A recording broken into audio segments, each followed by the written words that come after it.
estamos aquí con Ángela Rivas para hacer este apartado de recomendaciones tertulia, porque la verdad es que nos ha traído unos libros muy interesantes y creo que estaría muy bien comentarlo, porque son libros de, como se diría, de ayer, de hoy y de siempre, ¿no? Son unos títulos, pues algunos ya los conocerán ustedes y otros, pues yo creo que no, porque, vamos, son un poco, sobre todo uno, es muy curioso, vamos a dejarlo, si te parece, para el final, ¿no? De acuerdo. El primero que tenemos es una edición, pues que quienes tenga, pues no sé, 20 años, ¿no? De Washington Irving, Cuentos de la Alhambra. Cuéntanos un poquito, ¿por qué has traído estos libros? Porque claro, yo te dije, tráete los 5 libros, pero Ángel tiene una biblioteca enorme de más de 300 libros. 1.300. Ah, 1.300, bueno, pues más de 300. Es que ayer me dijiste, tengo más de 300. Y dije, No, pues, quizá me comí el 1.000. Tengo te más de comiste el 1.300 libros. tiene más de 1.300 difícil. libros. Y entonces le dije, tráete los 5 libros que tú recomendarías y que estuvieran en el top, ¿no? de tus libros. Entonces él dijo, bueno, pues estos 5. El primero, pues como ya digo, Cuentos de la Alhambra de Washington Irving, que por cierto sabes que es el favorito de Michelle Obama. ¿Ah, sí? Sí. No. Vino, me parece que de vacaciones, solo para ver España, la sí, porque le gustaba. Es, vamos, conmovedor, porque Washington Irving fue un diplomático y viajero y escritor estadounidense, pero estamos hablando de 1832, cuando publicó Los Cuentos de la Alhambra. Él vivió en la Alhambra, y ahora en la Alhambra, digamos en el recinto protegido de la Alhambra, hay el famoso Hotel Washington Irving, que no es exactamente donde vivió, pero bueno, lo han construido y le han dado su nombre. Es lo menos que pudo hacer la Alhambra y Granada por la enorme difusión que hizo Washington Irving de esa maravilla que es la Roja, ¿no? Que es lo que significa literalmente en árabe Alhambra, la Roja. Aquí se recogen leyendas, cuentos, algunas historias más o menos documentadas o por documentar, y algunas que él también pulió, cosechó o se inventó de alguna manera, ¿no? Pero en cualquier caso es una maravilla, no solamente los distintos cuentos, que todos tienen un hilo común conductor, que es la Alhambra es la protagonista, y es una maravilla también la ilustración, porque este libro, como tú bien has dicho, tiene más de 20 años, está editado en el año 72. Tiene ese típico color de cubierta de foto de los años 80, será, o 70. Y tiene unas fotografías realmente espectaculares de cuando la Alhambra pues ni siquiera era algo así como patrimonio, o había que hacer cola para verla, o había que apuntarse a una lista de espera. Son fotos vírgenes, podemos decir. Fotos absolutamente vírgenes, sí, ambos, con el Patio de los Leones sin restaurar y con prácticamente la mayoría de todos los tesoros de la Alhambra pues originales, ¿no? Hay algunos ahora, desgraciadamente, que han tenido que ser retocados, ¿no? Y no solamente ya por las historias en sí, sino por las fotografías, el libro merece mucho la pena. No es la última novedad editorial. Claro, pero quizás conseguir este ejemplar, o un ejemplo como este, es, digo, complicado, ¿no? Sí. En Iberlibro, quizás. Quizá en Iberlibro, buscando en algunos voy a leer, de los catálogos, sí. En algunos de los catálogos de libros antiguos. Sí, puedes seguir contando, yo voy a buscarla. Se puede ver, sí. Y la verdad es que una de las historias que más me conmovieron al leer esto fue la historia de la llave y la mano. Cuando visitas la Alhambra, al pasar de, digamos, la parte donde está el palacio de Carlos V hasta la Torre de la Vera, pasas por 2 arcos, que uno tiene grabado una mano, la mano de Fátima, y otro tiene grabada una llave en lo alto del arco. Entonces, dice la leyenda, lo cuenta Washington Irving, que el día que la mano alcance la llave, la Alhambra se destruirá. Y es lógico, porque claro, si esa mano es capaz de coger la llave que está 30 metros más allá, es que había un terremoto mucho mayor que el de ayer, y lógicamente la Alhambra se ha destruido. Se ha destruido, sí. Y aún así, pues la historia de Zaida, Zoraida, Zorahaida, todas las historias que cuenta son todas bellísimas. Y no me extraña que Michelle Obama lo tenga como libro de cabecera, o por lo menos como recomendado, porque es un libro extraordinario, ciertamente. Es una edición de 1980 y pone Miguel Sánchez, editor. Bueno, pues como habría que buscar ahí. Alberto Corazón, de Visor, ¿no? Que son como... Sí, habría que buscar ahí. Antes se ponía, ¿no?, el nombre del editor a veces, ¿no?, en lugar del nombre de la editorial. O se podía optar por hacer las dos cosas. Se puede buscar, y también por el número de ISBN, claro, si es que realmente... Vamos a que este es muy conocido, El diario de Ana Frank. Este libro, bueno, pues prácticamente como el tercero que vamos a mostrar, bueno, requiere una presentación pero un poco más sencilla que los que vienen después, porque Sí. es un Bueno, libro conocido, pues yo creo que El casi diario de por- Ana Frank efectivamente es un libro muy conocido y lo traigo a colación precisamente por lo que representa de lucha, de rebelión, de no rendirse ante pues, los elementos que no puedes controlar, ¿no? Una niña que todavía no es adolescente, una niña se siente obligada a ser recluida en un, bueno, todo el mundo conoce la historia de Ana Frank, en un ático de una casa en Holanda porque es judía, ¿verdad? Y resulta que eso está mal visto. Y entonces ella no es que entienda mucho de política, no es que entienda mucho las razones por las cuales tiene que verse así, pero acepta que tiene que estar así y lo va plasmando magistralmente en su diario, ¿no? Va contando sus vivencias, sus inquietudes, sus preocupaciones, pues lo que cada día, hoy ha venido fulanito, hoy he oído no sé qué, parece ser que las cosas no son tan graves como parecía que eran. Bueno, el desenlace ya lo conocemos también, no voy a descubrir América ahora, pero sí que es un libro que por su tenacidad, por su lucha, por su rebeldía, por lo que tiene de rebelde y sobre todo porque está hecho por una niña que todavía no llega a ser adolescente. Es muy interesante el diario de Ana Frank y es también conmovedora la historia. El siguiente, que como ya decíamos antes, tiene, bueno, un vínculo por el tema del nazismo, pero una característica muy interesante, que como tú me contabas antes, es que el libro, La ladrona de libros, valga la redundancia, está escrito por la muerte, en primera persona. En primera persona. No es ningún secreto porque se descubre en la primera página, pero efectivamente cuando lees, bueno, no os asustéis, yo soy la muerte.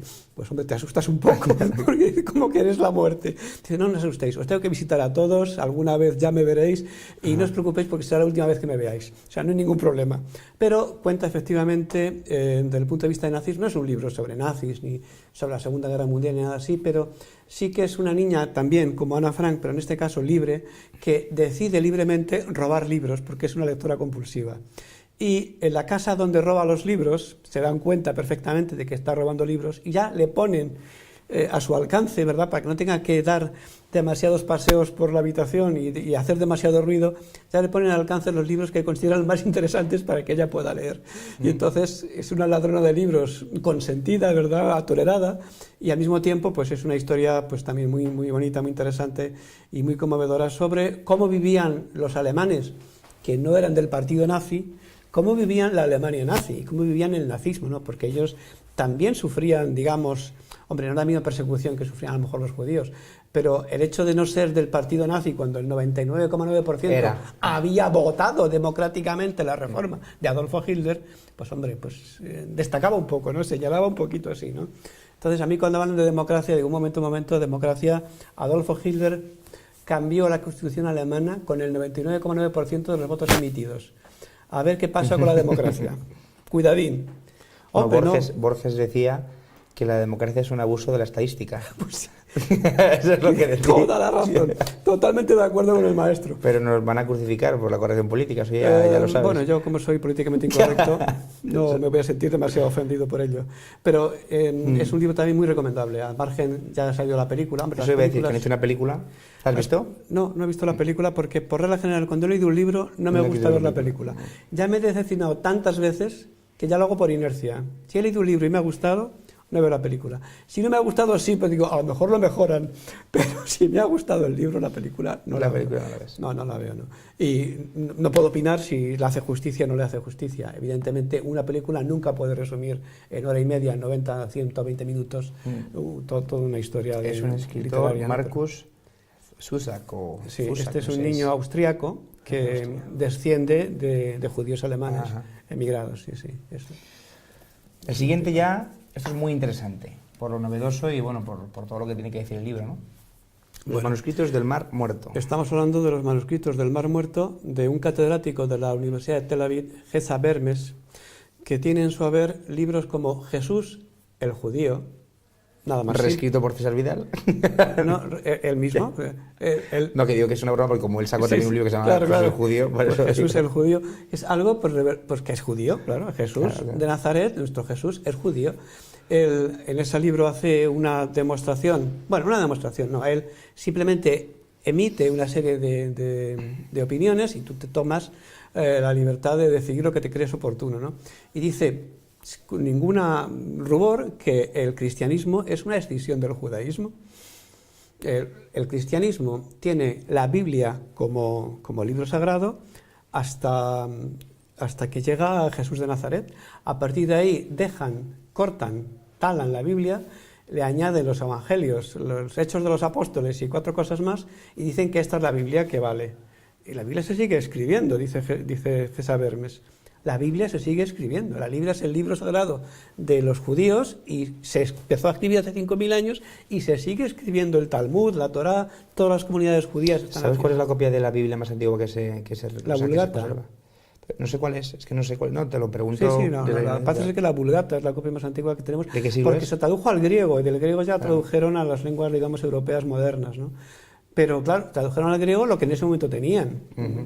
Y como dice César Vermes, la Biblia se sigue escribiendo. Bien, los manuscritos del Mar Muerto son, como su nombre indica, un ensayo sobre el curiosísimo hallazgo arqueológico de aquellas vasijas que descubrió una cabra de un pastor palestino, por cierto, en torno al Mar Muerto, en Qumran. Entonces la gente va a visitar Qumran, ahí le enseñan las cuevas, pero no quedan rastros de los manuscritos. Había un montón de vasijas con rollos de papiros. ¿Que estaba en la parte de los territorios palestinos? ¿O? Sí. Cuando todavía era territorio palestino, sí. Cuando uno era territorio palestino, porque claro, a ver, la reciente historia de ese trozo de tierra es muy convulsa, ¿no? Claro. Entonces, bueno, pues cuando... Pero esto fue antes de Israel. Antes de que Ben Gurión decidiera que declaraba el Estado independiente de Israel, ¿no? Antes que eso. Pero el caso es que se aparecieron los pergaminos de Qumran, un pastor palestino los encontró, y luego, pues ahora las universidades más prestigiosas de Israel, concretamente en Tel Aviv y en Jerusalén, están, digamos, haciendo una especie de rompecabezas al contrario, o sea, recomponiendo los trozos de pergamino deteriorados.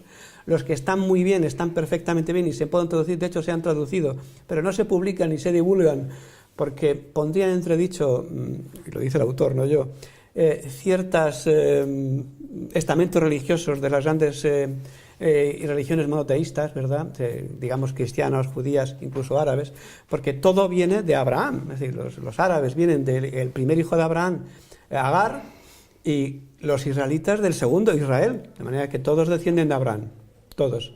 Y nosotros los cristianos también decimos que nuestro padre Abraham, con lo cual, pues, de alguna manera, los pergaminos del Mar Muerto, que no son otra cosa que las crónicas de una comunidad religiosa llamada esenios, que habitaban en esa época, y los esenios hicieron una especie de estatuto.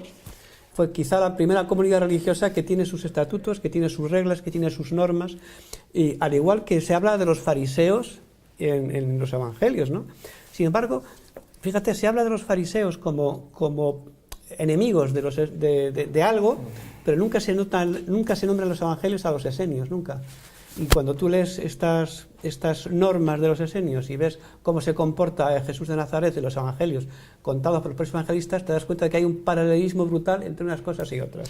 Bueno, y además recordamos Mucknick Editores y de la colección Atajos. Lo que pasa es que es un poco antigua, es del año 94, entonces imagino que habrán sacado, ¿no?, recientes ediciones, o sea que este no sería difícil encontrarlo. No sería difícil. Bueno, y luego el siguiente es el más curioso, ¿verdad?, el más interesante. Sí. El corazón enamorado. A ver si podemos mostrar ahora, cuando nos expliques un poco cómo, de qué trata, a ver si podemos mostrar las imágenes. Es un facsímil documentado y comentado y afortunadamente acotado de un pergamino, de un libro de los pergaminos que se hacían en la Edad Media, miniados, aquellos libros que se dibujaban, se escribían, se rotulaban, se encuadernaban y se le vendían al prócer o al mecenas que los había encargado por unas migajas, porque en realidad este tipo de obras no creo que no han hecho rico a ninguno de sus autores, estoy convencido de ello. Pero sin embargo, sí nos hacen ricos, por lo menos en el alma, solamente de ver sus láminas, ¿no? Las láminas son fotos, digamos, de las... Sí, son reproducciones facsímil de los originales. De los originales. Y están cada una de las distintas facetas o simbologías que pueda haber, están documentadas, hay comentarios al folio, el que sea, ¿no? En este caso el 7 o el que toque, ¿no?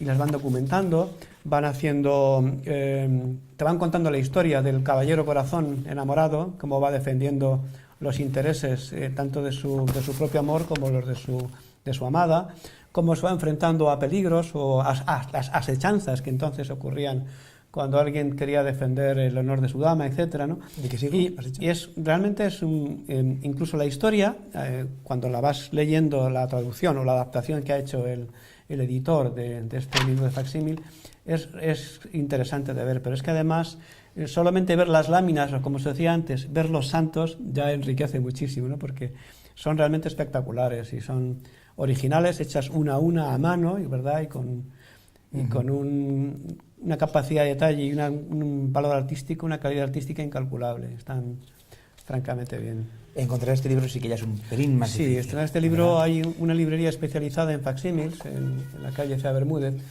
y ellos tienen pues probablemente hasta una copia del Códice Calixtino, si los ponemos a buscar, porque están especializados en este tipo de obras medievales de incunables, ¿no? Pero es complicado, sí. Y además su precio también es muy alto, porque no se puede hacer una edición muy barata, muy extensa de este tipo de libros. Ediciones de Arte y Bibliofilia y Ediciones Velázquez. Ahí está en la Biblioteca Nacional de Viena. Bueno, y Ángel, vamos a hablar, para terminar, del libro que presentas ya enseguida, Global TIC, la condición Mittel, que es la tercera parte que cierra, pues eso, la trilogía de Arctic y Antarctic. Arctic, sí. Pues efectivamente el día 27 de marzo, tal y como anunciábamos en la ocasión anterior, lo vamos a presentar en Leganitos 10, en la Asociación Española de Escritores y Artistas. A las 7:30 de la tarde, a las 19:30, efectivamente. Viernes 27 de marzo a las 9, a las 7:30, 19:30, en Leganitos 10. Y la verdad es que se ha quedado mucha expectación y yo estoy muy ilusionado porque, aparte que es el tercero de la trilogía, digamos que cierra esta primer ciclo, primer grupo, y que además de alguna manera pues justifica las dos ediciones anteriores, ¿no? Arctic y Antarctic. En realidad es que estoy orgullosísimo de esta obra porque es la que más me ha costado hacer y la que más, digamos, más trama tiene. Es una obra muy coral, una obra que tiene muchísimas aventuras entrelazadas, efectivamente, y que de alguna manera se resuelven, o en este caso se tratan de resolver a través de nuestro querido amigo de inteligencia artificial RRZ. Bueno, Global TIC resulta interesante, entre otras cosas, porque al margen de los problemas que ocurren en la empresa, ¿verdad? Siempre estamos... ¿Qué es RRZ, que es la empresa? RRZ es el ordenador de inteligencia artificial que es miembro del Consejo de Administración. Ya lo comentamos en de la empresa, antes del programa, pero es bueno refrescar. Sí, efectivamente, es miembro del Consejo de Administración porque es como muchos otros equipos existen en el mundo real que se sientan en consejos de administración en sus empresas, y RRZ pues aconseja a su empresa ciertas cosas. Una de las cosas que le aconseja es que acepte una oferta que les ha hecho la NASA y la ESA, las agencias espaciales europeas y americanas, para descifrar una serie de mensajes que se están recibiendo en la Estación Internacional Espacial, la ISS, que se están recibiendo en Arecibo, mensajes de luz, cuando no estamos preparados tecnológicamente para recibir mensajes de luz. O sea, tú recibes un rayo de luz, te ilumina y ya está, pero no somos capaces de descifrar que dentro de este rayo de luz puede haber un código que nos diga algo, ¿verdad? Bueno, pues RZ da la solución, y la solución existe y es real, tampoco me la invento porque la tiene la Philips. La Philips tiene un sistema que detecta en un supermercado las emisiones puntuales de publicidad que el supermercado hace a sus clientes potenciales. Y simplemente codifica una app de luces y el móvil es capaz de recibirla. La tecnología existe. Simplemente RRZ, como la tecnología existe, y él lo sabe, porque RRZ sabe mucho de tecnología, ¿verdad? Pues recomienda a las autoridades de Arecibo que se pongan al habla con la Philips y que por favor se pongan de acuerdo para ver si se puede instalar allí un sistema similar para detectar esos mensajes de luz que los mensajes normales dicen que nos están enviando y a los que no contestamos. Entonces, bueno, pues Arecibo, en este caso la NASA, la ESA y la Philips se ponen de acuerdo, efectivamente dotan al Observatorio de Arecibo de ese programa y efectivamente se recibe un mensaje. y ese mensaje desencadena toda una trama tremenda que no me atrevo a desvelar, porque luego me acusan de que cuento las historias. Entonces, pues... Bueno, pero como se llama...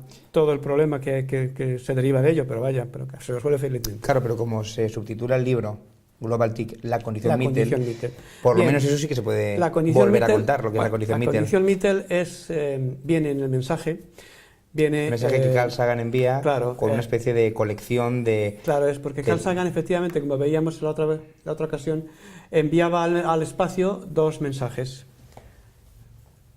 Enviaba una placa con unos símbolos y un disco de oro ya con sonidos y con grabaciones y con una serie de datos mucho más significativos, mucho más identificativos también de dónde somos, de quiénes somos, dónde estamos y cuál es nuestra existencia vital. Y él, como él decía, se trata de unir un mensaje de una isla inteligente a otra isla inteligente.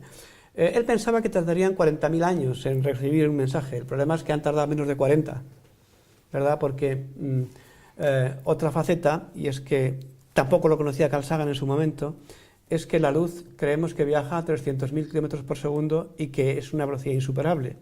Bien, pues un físico chino ha descubierto que enviando fotones entrelazados de energía cuántica consigue viajar a 10.000 veces la velocidad de la luz. Si un científico chino lo ha descubierto, cabe pensar que las otras civilizaciones a las que se refería Carl Sagan lo han podido descubrir también, y hace mucho. Ángel, ya para terminar, ¿cómo enlazas, que esa fue la pregunta que me quedó en el otro programa, cómo enlazas la existencia de una empresa que es ficción, RRZ, con pues, la condición Mittel de Carl Sagan? Bueno, es sencillo. Porque ahora tiene algo que ver. Sí, cuando la NASA les pide que colaboren con ellos para descifrar este tipo de mensajes que para ellos son indescifrables, RRZ, con sus capacidades de deducción y inferir, ¿verdad?, pues descubre en qué consiste la condición Mittel, y que es algo que afecta a todo el género humano, a toda la humanidad, a todos los seres vivos, y que fue acordado hace miles de años por nuestros antepasados, en su nombre y en nuestro propio nombre y de sus descendientes. Con lo cual, queramos o no, nos sentimos afectados por la condición Mittel. Y esta condición, de alguna manera, va a marcar el giro de la historia, va a determinar, va a poner límites al por qué en este momento, ¿verdad?, no podemos dejar de cumplir esa condición. Se van a derribar muchos mitos, sobre todo religiosos, de mitología al uso, de leyendas, se van a derribar muchos conceptos, pero como he dicho antes, yo soy políticamente incorrecto, con lo cual que me acusen a mí, no a RRZ, que solo es una máquina. Claro. Ángel, muchísimas gracias por tus recomendaciones, y a todos ustedes les invitamos, porque tengo una cita en la Asociación Española de Artistas y Escritores, Leganitos 10, Madrid, a las 7:30. Global TIC, la condición Mittel. Así que nada, Ángel, bueno, y ahora sí que ya mucha suerte, porque siempre deseo suerte a todo el mundo, pero aquí más que a todos, porque tienes la presentación ya es inminente. Ya es inminente, ya queda un mes. Y te citaremos para que nos traigas más libros. Ya no será el top 5, pero por lo menos del 6 al 10, por lo menos. Los otros 5 siguientes. Así será, Alejandro, muchísimas gracias. Pues muchas gracias a ti, Ángel. Y a todos ustedes, pues lo dicho, vayan a la presentación de Ángel y cada semana.